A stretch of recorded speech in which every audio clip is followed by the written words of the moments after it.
This will be a day long remembered. Now I am the master. Welcome to another episode of Legends and Theories, and welcome to another video in the Clone Wars Recap and Review Year 2.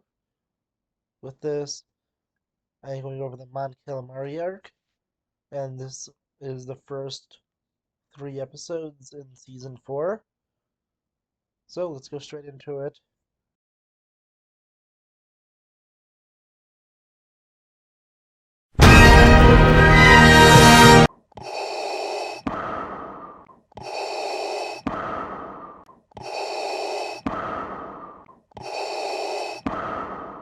On the ocean world of Mon Calamari, the king has been murdered, and this leads up to a potential civil war with many of the race of the Quarren not wanting Prince Lichar to take over and wanting to join Separatists, while the Mon Calamari side with the Republic. Anakin Skywalker and Padme Amidala are sent in by the Republic, while Rift Hampson is sent in by the Separatists. After seeing how bad the debates were getting inside of Mon Calamari, Anakin and Padme go and contact the Jedi Council, and with it they believe that a civil war is imminent and that the Republic forces should be sent in, since Mon Calamari forces have already been asked to prepare for the attack. They are joined by Captain Akbar, who will later serve as an admiral in the rebellion. And with this, we see as the Mon Calamari prepare for war, as Captain Akbar is set as the prince's main protector. And with this, Rift Hampson is in contact with Count Dooku, and Dooku gives him permission to begin his attack. With this, they go, and Hampson leads an army of Aqua droids and Quarren forces to attack the Mon Calamari. And in the fight, the Mon Calamari are fighting back, although Anakin is suggesting that the prince should be led away from the war zone. The prince refuses, saying that he needs to follow his people's traditions and lead them in the front lines. And they are able to hold off as a detachment of Aqua Troopers led by Ahsoka Tano and Kit Fisto arrive in gunships. With it, they are able to go underwater and reinforce the Mon Calamari people.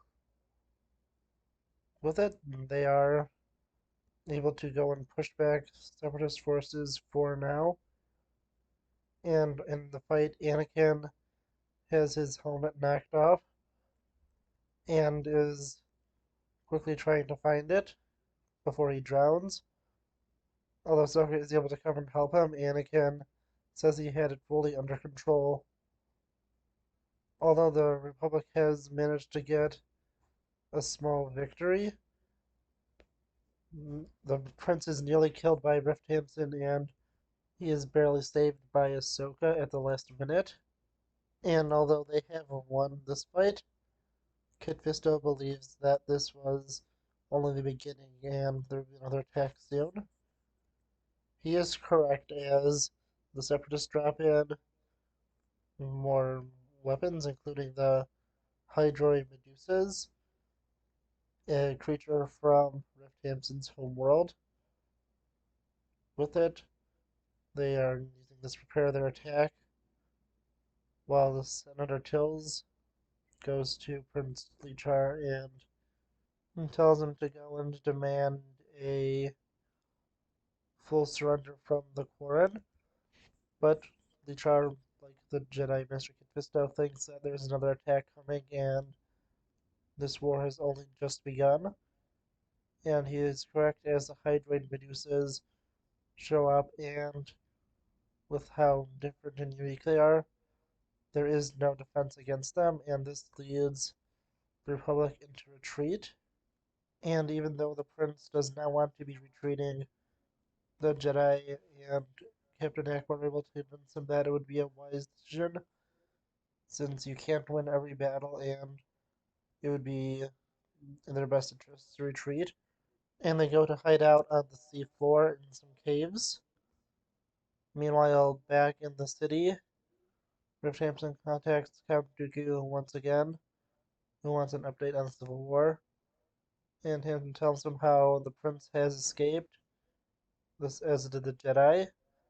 He knows they are hiding in the caves, but Dooku knows how dangerous the prince is and tells him that he needs to be captured quickly because he will serve as a symbol of hope for the people and could have them rising up once again if he is still out there.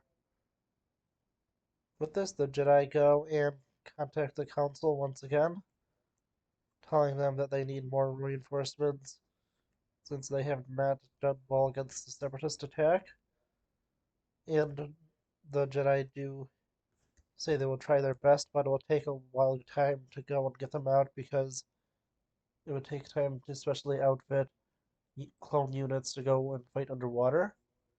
And with this, although they do realize it's going to take too long to have clone units outfitted, they begin to think of alternate ways, and the council eventually decides to go and ask the Gungans for help, since they are both close with Padme and are close to the Mon Calamari system, so they'll be able to go and help them out.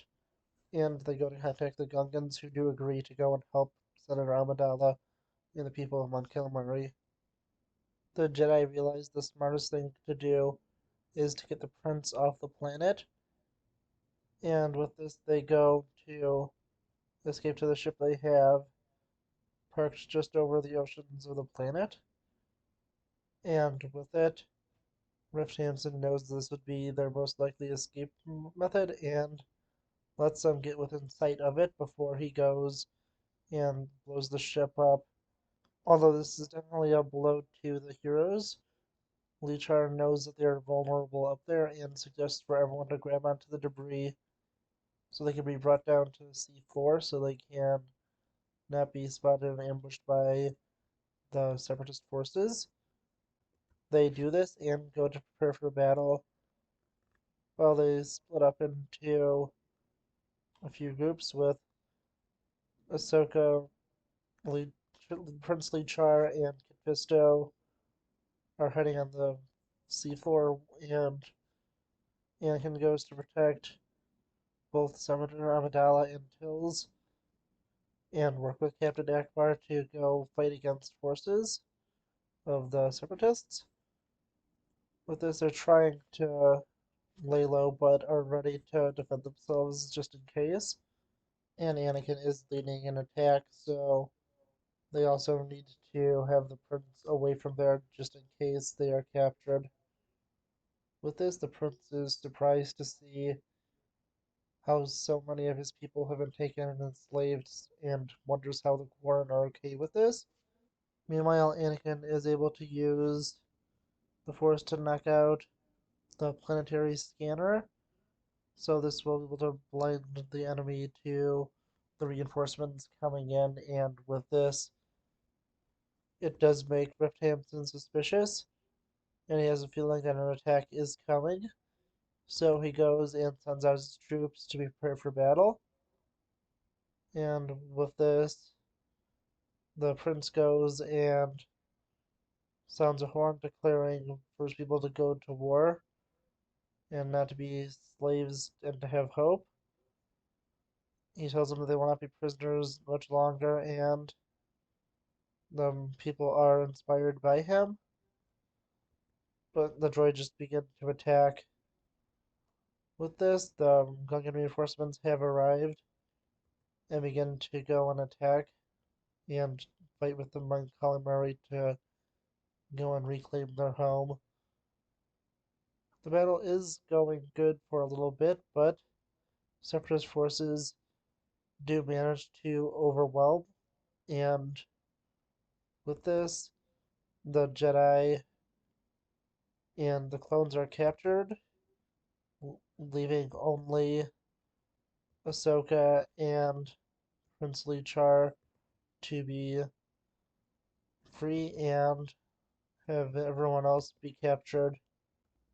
Meanwhile, Tansen goes and takes them to be tortured, having Padme and Jar Jar locked by both their arms and legs, and having the Jedi put in between electric eels so they cannot escape and are electrocuted if they ever try to move. So they're not able to use the Force to really do anything. And with this, they are in a bad situation. Meanwhile, Ahsoka and the Prince are just hiding out and trying to figure out a way they could go to turn this all around. And the Prince realizes that if they could get the Quarren on their side, then the Mon Calamari Quarren and the Gungans would be able to go and outnumber the droids. And he's just to figure out a way to get them all to work together.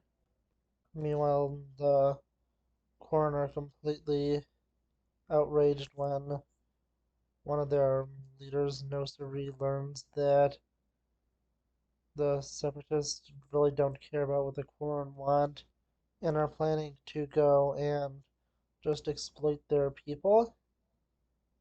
With this, things are getting even worse as Ahsoka and the Prince try to sneak into the prison camps to go and give hope to the prisoners there. And with it, the Prince goes and promises everyone that the next time they see him, he will be their king. They are also led now to Captain Akbar and Senator Tills so he can tell them of his plan to go and unite every people in Mon Calamari. And with this, the Aqua Droids go and find him, although he allows himself to be captured. And not knowing that the Prince has already been captured, Rift Hampson is going to interrogate the Jedi and breaks a hole into Padme's helmet, saying he will let her die if they don't go and tell him what he wants. When he is informed of the prince's capture, he still leaves Padme to die. And even though Anakin and Confisto try to use the Force to push the water out, continuously being extracted by the eels just continues to mess it up until Jar Jar is able to use some of his waterproof spit to go and seal up the crack in Padme's helmet. And with this, Tansen goes and begins to interrogate Prince Lichar, and the prince goes and begs for the Quarren's help and to their leader, Nosir Ree. And with it, Tansen says that Ree is going to remain loyal and that he has no allies here, and orders the execution of the prince to show his power as he goes to take control of Mon Calamari completely. And with this, the Quarrens are finally outraged, and at his execution, they go and help the prince escape. With this, a battle ensues, and the clones, Quarren, Mon Calamari, and Gungans, are able to help free the Jedi and fight off the forces of Tamsin and the Separatists. With this, they are able to go and get an ultimate victory, taking out Separatist forces easily. And with this, Tamsin tries to go and kill the prince in a final desperate attack, but the prince is able to shoot Tamsin, blowing him up and ending his life. With it, the Republican people of Mon Calamari have won, and both sides unite and crown Lichar as King Lichar. And yeah, this is it's an okay arc. I don't know, this one just really isn't my favorite. I'm not really sure what it was, but it's just one of those ones like the previous arc of Padawan Lost, where I'm not sure really what it is, but it's just not my favorite really arc overall. And yeah, that's really all I can say. There's nothing really bad about it, but it's just something that didn't interest me too much. And with it, this is just one of those arcs in Clone Wars that is, it's just okay.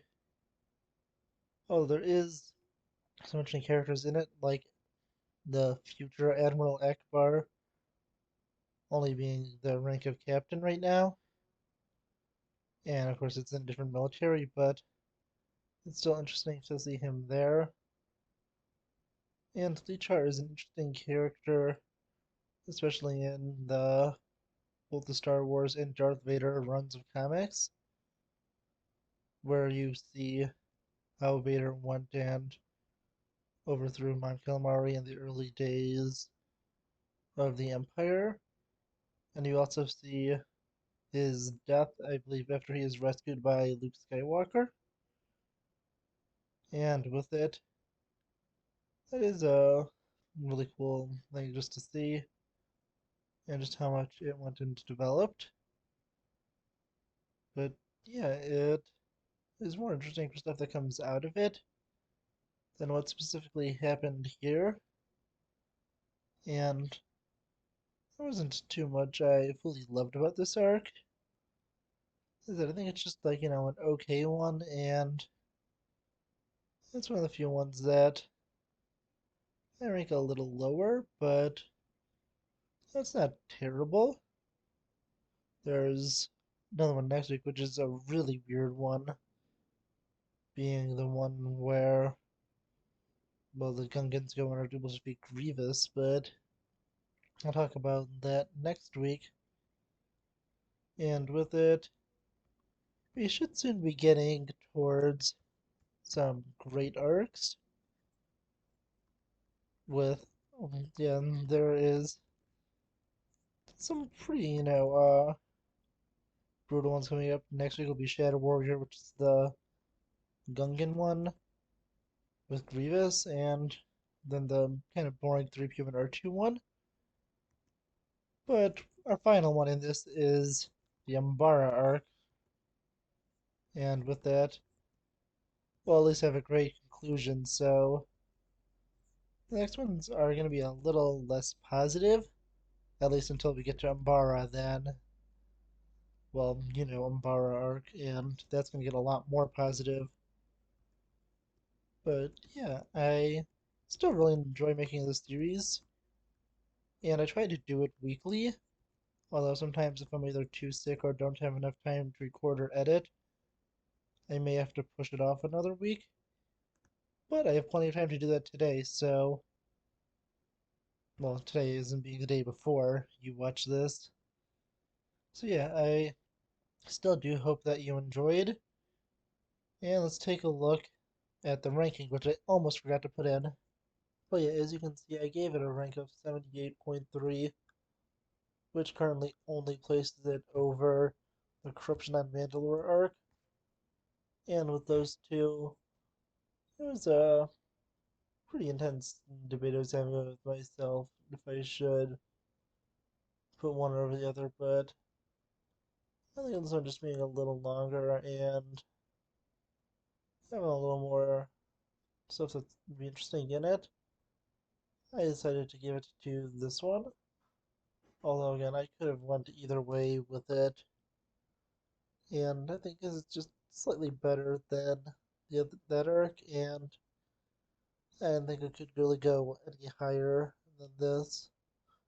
But that's at least my opinion. I do want to know what you think, so let me know, and I'll see you all in the next episode of Legends and Theories.